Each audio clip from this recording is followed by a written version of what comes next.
Hari ini aku terbangun dari tidurku karena dibangunkan oleh alarm yang kupasang di smartphoneku. Aku kembali membuka buku dan juga laptop untuk belajar tentang mengapa manusia hidup hanya sementara. Mengapa orang-orang yang kusayangi pergi begitu cepat, meninggalkan luka yang dalam, yang sulit bagiku untuk menerima keadaan ini. Seketika juga aku berpikir bahwa aku ingin mencarinya di dalam firman Allah, karena Dia yang memberikan kehidupan bagi seluruh makhluk di bumi ini. Kemudian aku membuka Alkitabku, menemukan satu bagian yang sangat menarik di dalam 2 Korintus pasal 5 ayat 1 sampai 5. Aku akan bacakan untukmu. Karena kami tahu bahwa jika kemah, tempat kediaman kita di bumi ini dibongkar, Allah telah menyediakan suatu tempat kediaman di sorga bagi kita. Suatu tempat kediaman yang kekal, yang tidak dibuat tangan manusia.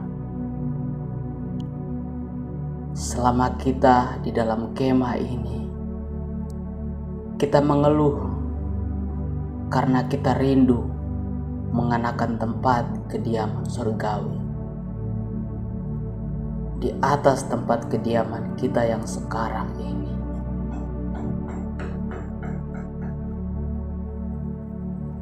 Sebab dengan demikian kita berpakaian dan tidak kedapatan telanjang. Sebab selama masih diam di dalam kemah ini, kita mengeluh oleh beratnya tekanan karena kita mau mengenakan pakaian yang baru. Itu tanpa mengenakan atau menanggalkan yang lama, supaya yang fana itu ditelan oleh hidup. Tetapi Allah lah yang justru mempersiapkan kita untuk hal itu, dan yang mengaruniakan Roh kepada kita sebagai jaminan segala sesuatu yang telah disediakan bagi kita. Inilah janji pengharapan yang agung dari Allah, janji yang kekal, janji yang hanya bisa diucapkan oleh Allah sendiri untuk Anda dan saya ketika kita sungguh-sungguh menerima dan percaya kepadanya. Di sini kita melihat bahwa kematian bagi orang percaya kepada Kristus adalah anugerah Allah. Mungkin mendengar kata kematian, ada 3 respon. Yang pertama, takut. Yang kedua, mengabaikannya. Dan yang ketiga, menginginkannya. Kebanyakan orang lebih suka mengabaikannya, tetapi malah lebih sulit begitu karena kita semua akan diperhadapkan dengan kematian. Dan ketika kematian tidak dapat diabaikan,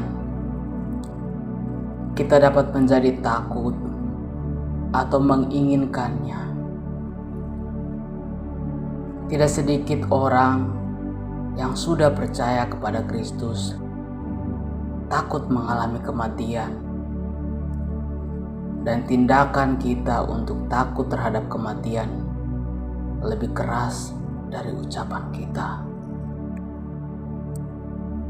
Hati manusia merindukan lebih dari apa yang ditawarkan oleh kehidupan ini. Setiap kita mengalami apa yang disebutkan di dalam bagian Alkitab, yaitu Pengkhotbah pasal yang ketiga ayat 11, bahwa Allah menaruh kekekalan dalam hati manusia. Kita lihat di sepanjang sejarah, kita membaca buku-buku, banyak orang yang ingin dikenal, banyak orang yang bertanya bagaimana kehidupan setelah kematian.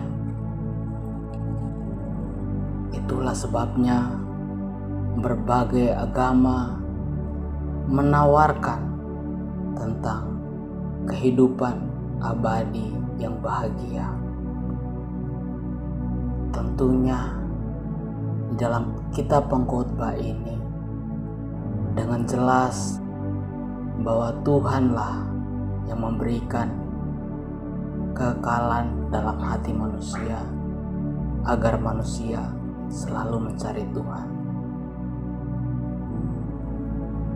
Sekalipun sulit memahami maksud sang pengkhotbah,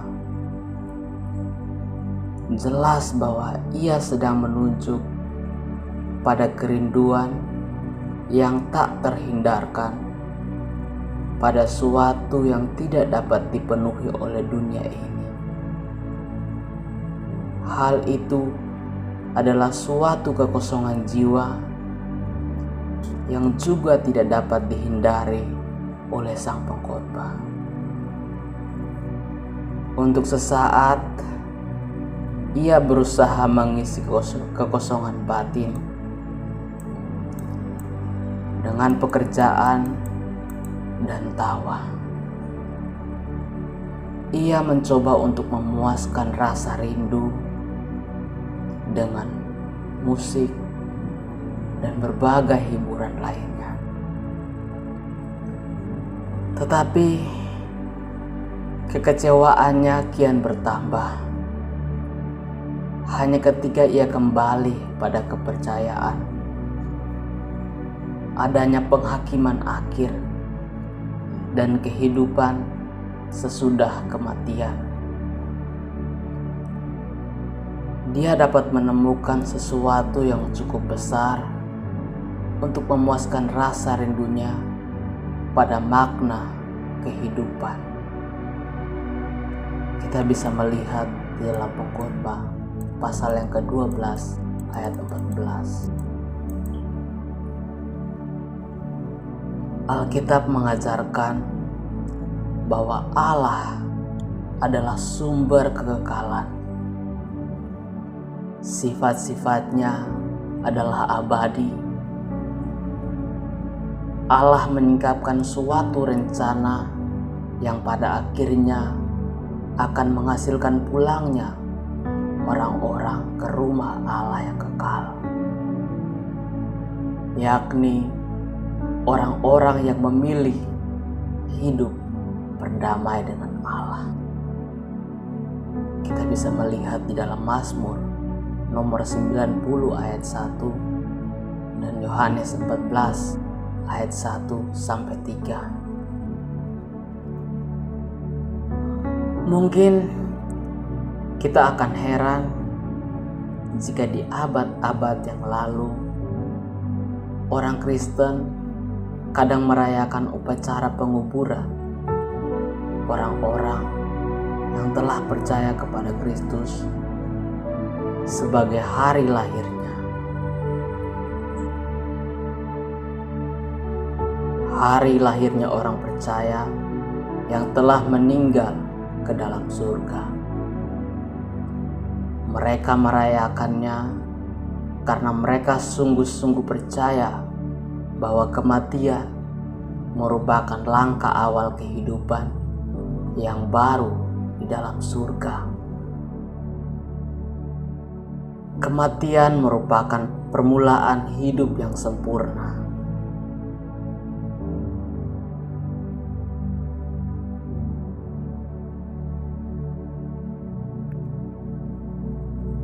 Kematian melengkapi penyucian orang-orang yang percaya, sehingga mereka menjadi roh-roh yang benar dan sempurna. Ibrani 12 ayat 23, Wahyu 12 ayat 27.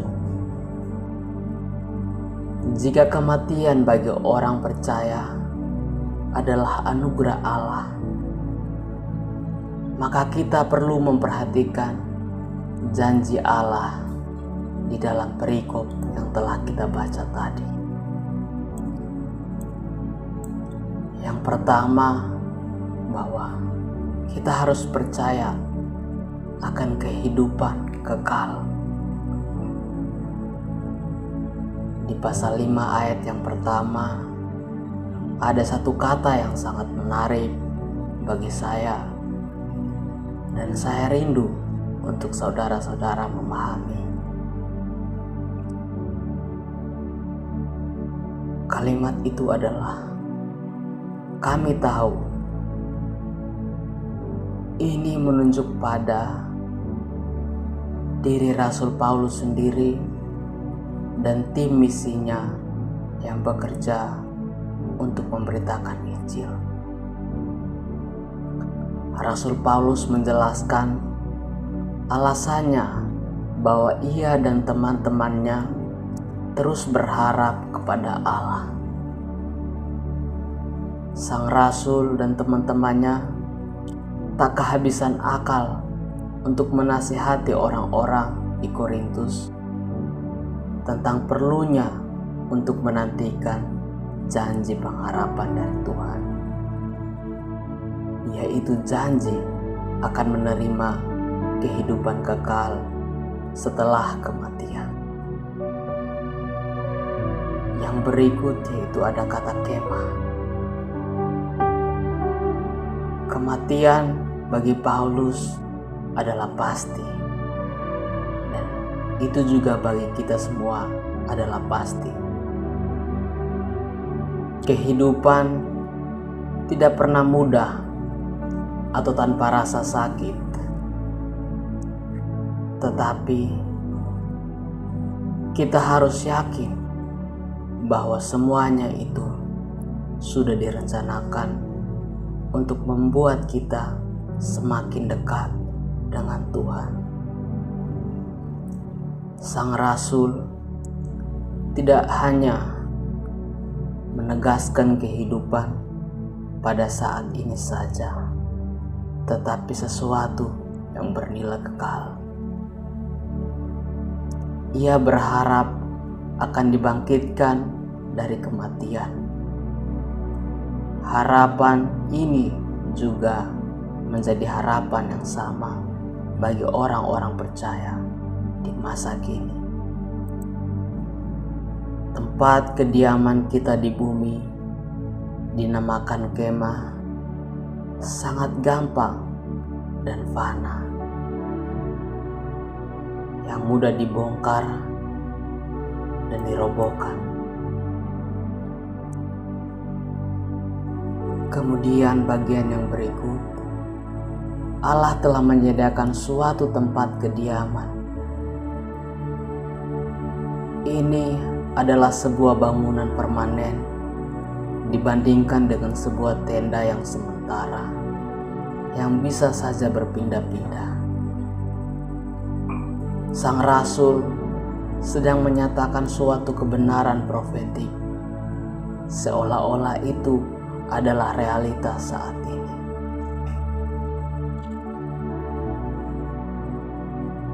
Jika kita telah mengerti tentang anugerah Allah di balik kematian, maka penting bagi kita untuk menyadari akibat dosa yang menyebabkan kematian akan dialami oleh semua orang. Di dalam perikop yang kita baca tadi, ada satu kata lagi yang menarik, yaitu mengeluh. Orang-orang percaya terus mengeluh dan mendesah untuk tatanan baru yang Allah rencanakan di dalam hidup mereka. Makhluk ciptaan yang sudah rusak oleh dosa tentu mengalami keterpisahan dengan Allah. Dengan demikian, semua manusia yang pernah hidup di muka bumi ini pasti merasakan dihina, ditolak, dianiaya, perasaan yang tidak mengenakan yang terjadi untuk hidup mereka. Dalam bagian ini juga ada satu kutipan yang menarik, yaitu kata berpakaian. Sang rasul menggunakan pakaian sebagai metafora untuk kehidupan rohani. Pakaian yang dimaksud di sini adalah bagian luar. Ia menggunakan pakaian sebagai metafora untuk pilihan gaya hidup seseorang. Orang percaya didorong untuk menanggalkan kehidupan lama dan menyingkirkannya seperti pakaian. Mereka harus mengenakan pakaian kemuliaan dari Kristus.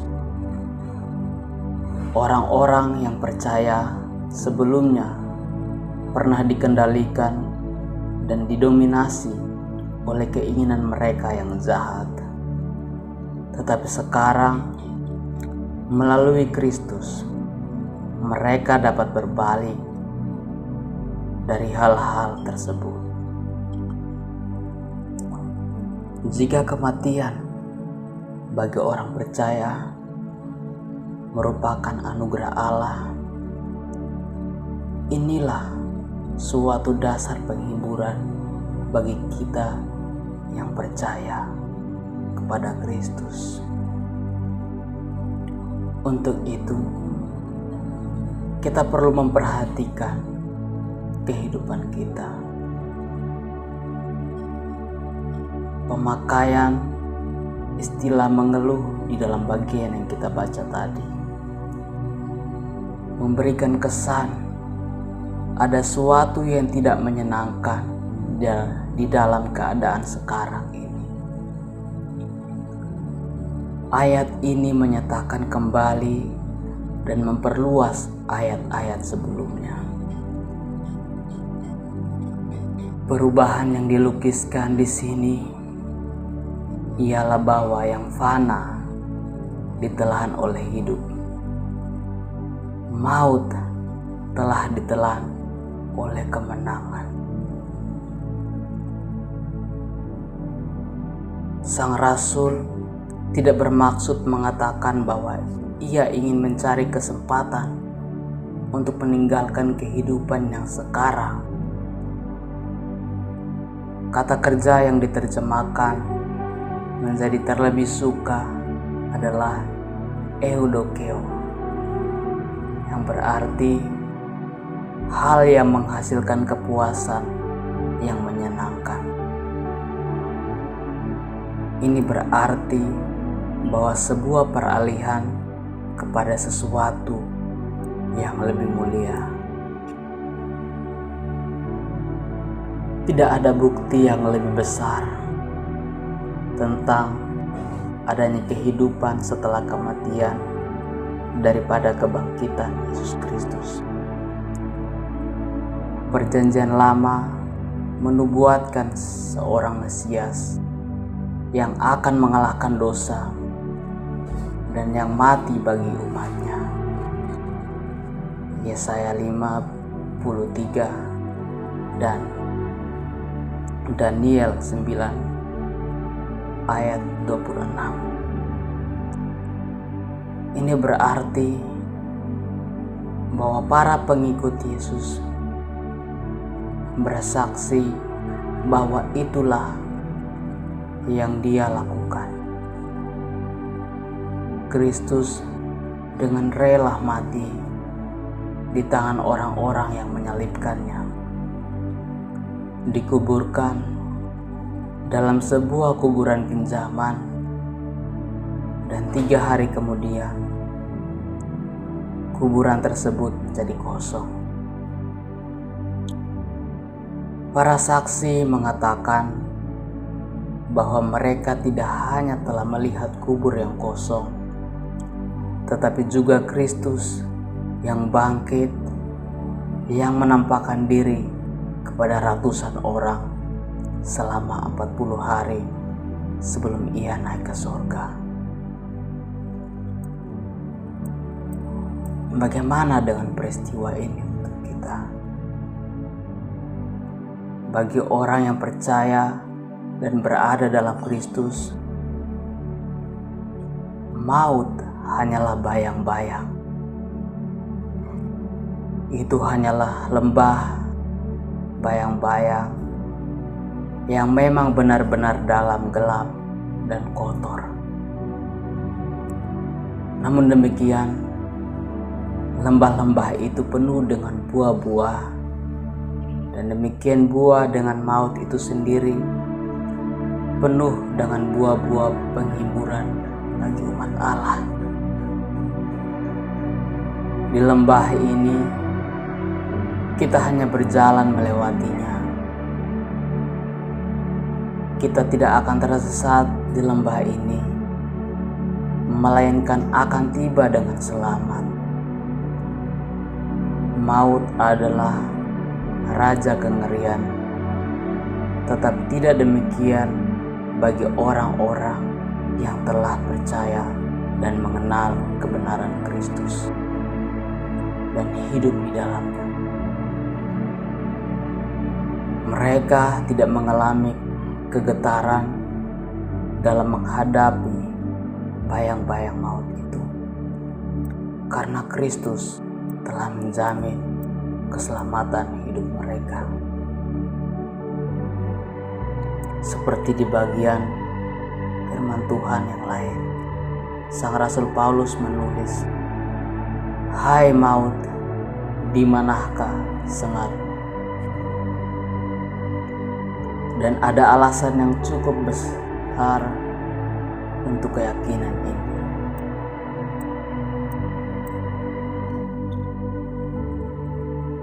Karena di dalamnya tidak ada apa-apa yang dapat membahayakan seseorang anak Allah.